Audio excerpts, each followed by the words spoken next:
वालेकुम क्लास। आज का हमारा लेक्चर है steps for the conservation of biodiversity के बायोडाइवर्सिटी को कंजर्व करने के लिए, महफूज करने के लिए हम कौन कौन से स्टेप्स जो हैं वो ले सकते हैं और पाकिस्तान में कौन कौन से ऑर्गेनाइजेशन ऐसी प्रेजेंट हैं जो कि कंजर्वेशन के लिए काम कर रही हैं। So the conservation of biodiversity has become a global concern. सिर्फ पाकिस्तान की बात नहीं है, पूरी ग्लोबली पूरी दुनिया में ये जो है एक मेजर इशू है जिसको सब लोग जो है देखते हैं। Biologist urge the national policy makers to state are set of rules necessary to protect a species.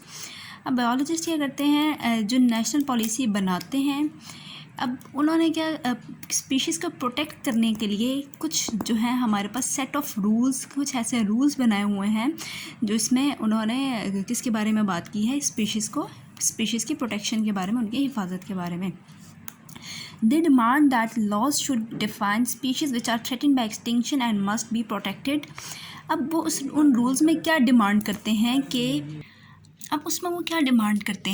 उन रूल्स के अंदर कि वो स्पीशीज़ को डिफ़ाइन करें, वो वाली स्पीशीज़ जिनको एक्सटिंक्शन का ख़तरा है, नियर फ्यूचर में ख़त्म होने का ख़तरा है, कि वो उनके जो लास्ट मेंबर है वो भी मर जाएगा।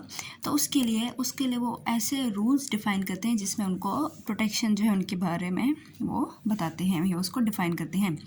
Though rich in biodiversity, Pakistan today faces severe threats to its animals and plant species। अब हमें पता है पाकिस्तान बहुत रिच है बायोडाइवर्सिटी में, इसके अंदर बहुत सारी वैरायटीज़ हैं, प्लांट्स की भी और एनिमल्स की भी, लेकिन अब इसके अंदर भी बहुत सारे शदीद ख़तरात हैं, किसको, एनिमल और प्लांट दोनों की स्पीशीज़ को। The greatest concern is the loss of natural habitats. सबसे जो मेजर हमारे पास प्रॉब्लम आ रहा है वो क्या है, जो नेचुरल हैबिटेट है इन स्पीशीज़ का वो ख़त्म हो रहा है। ज़ाहिर है कल हम लोगों ने डिस्कस किया डिफॉरेस्टेशन में, ज़ाहिर है जब प्लांट्स ही नहीं रहेंगे, जो उसके ऊपर स्पीशीज़ बहुत सारी रहती हैं उन सब का, ज़ाहिर है जब प्लांट ही नहीं रहेगा तो वो स्पीशीज़ सब की सब कहाँ जाएंगी, तो उनका हैबिटेट जो है हमारे पास ख़त्म हो जाएगा, तो साथ ही वो स्पीशीज़ भी हमारे पास ख़त्म हो जाएगी। तो जो मेजर कॉज है स्पीशीज़ एक्सटिंक्शन का, वो उनका नेचुरल हैबिटेट जो है वो उसका लॉस हो रहा है। Main causes of this loss are rapid growth in human population and the prevailing poverty in rural areas of Pakistan। अब जो मेजर इसका रीज़न है नेचुरल हैबिटेट की डिस्ट्रक्शन का, कि एक तो ह्यूमन पॉपुलेशन बहुत ज़्यादा ग्रो हो रही है। ज़ाहिर है जब आबादी बढ़ेगी तभी हमें ज़्यादा रहने की जगह भी चाहिए होगी, तो हम क्या करेंगे, फॉरेस्ट लैंड को क्या करेंगे, साफ़ कर देंगे ताकि वहाँ पे हम बिल्डिंग्स वगैरह बना सकें, बाकी और अपने पर्पसेस के लिए यूज़ कर सकें। और इसके अलावा जो पॉवर्टी है, गुर्बत है किधर रूरल एरियाज़ में, देहातों में भी, तो वहाँ पे भी एक मेजर कॉज है कि फॉरेस्ट वगैरह की जो है सही से प्रोटेक्शन नहीं हो पाती, और वहाँ पे फिर जो एनिमल और प्लांट स्पीशीज़ रिलेटेड हैं वो सारी की सारी हमारे पास एक्सटिंक्शन का शिकार हो रही हैं। In addition low literacy rate is also a reason for the failure of conservation measures taken so far. इसके अलावा लो लिटरेसी रेट जो है, इतने ज़्यादा लोग पढ़े लिखे नहीं हैं देहातों में, रूरल एरियाज़ में, तो उसकी वजह से भी लोगों को पता ही नहीं होता कि ये स्पीशी हमारे लिए कितनी इंपॉर्टेंट है, तो वो आराम से अगर वो मर भी जाए तो उसकी वो कोई परवाह नहीं करते। तो इस वजह से जो है लो लिटरेसी रेट भी इसका रोल है कि कंजर्वेशन जो है प्रॉपर नहीं कर पाते लोग।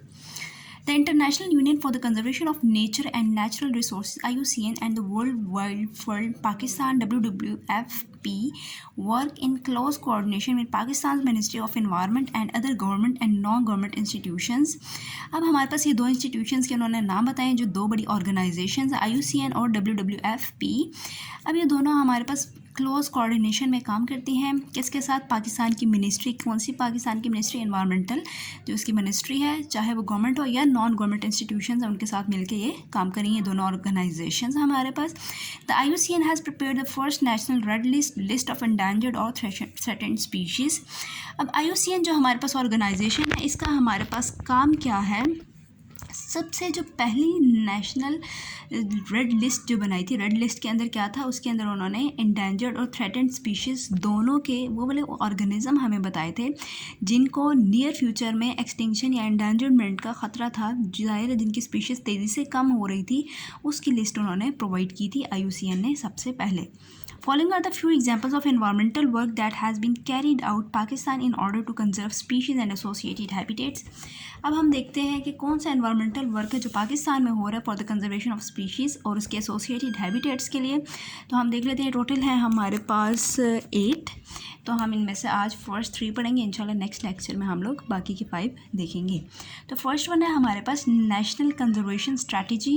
अब नेशनल कंजर्वेशन स्ट्रैटेजी में क्या है, इन 1980s IUCN and the government of Pakistan formulated the national conservation strategy for Pakistan for the conservation of Pakistan biodiversity.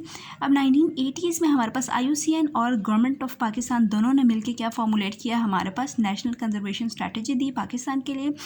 Pakistan को नेशनल लेवल पे, नेशनल कहते हैं जो कौमी लेवल पे होता है, एक जो कंट्री लेवल पे होता है, ठीक है, फॉर किसके लिए, conservation of Pakistan biodiversity. Pakistan के अंदर जितनी भी वैरायटी है एनिमल्स की, प्लांट्स की, उसकी कंजर्वेशन के लिए उन्होंने क्या एक स्ट्रैटेजी बना के हमें दी।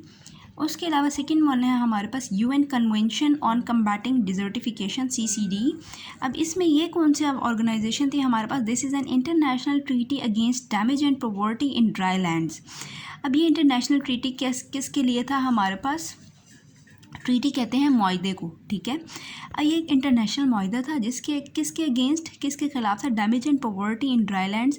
जो ड्राई लैंड्स हैं हमारे पास उसमें जो उसके अंदर जो डैमेज हो रहा है और उसके अलावा जो वहाँ पे पॉवर्टी है, जो गुर्बत है, उसकी वजह से जो ड्राई लैंड्स में जो भी आ रहे हैं हमारे पास शॉर्टफॉल्स, उसके अगेंस्ट जो है उन्होंने ये एक ऑर्गेनाइजेशन बनाई। पाकिस्तान साइन दिस इन 1997 और पाकिस्तान ने इसके ऊपर 1997 में उसको साइन किया, या उसको एक प्रॉपर उन्होंने रूल या प्रॉपर कह सकते हैं उसको, एक ऑफिशियल जो है उसको एक हैसियत दी उसको।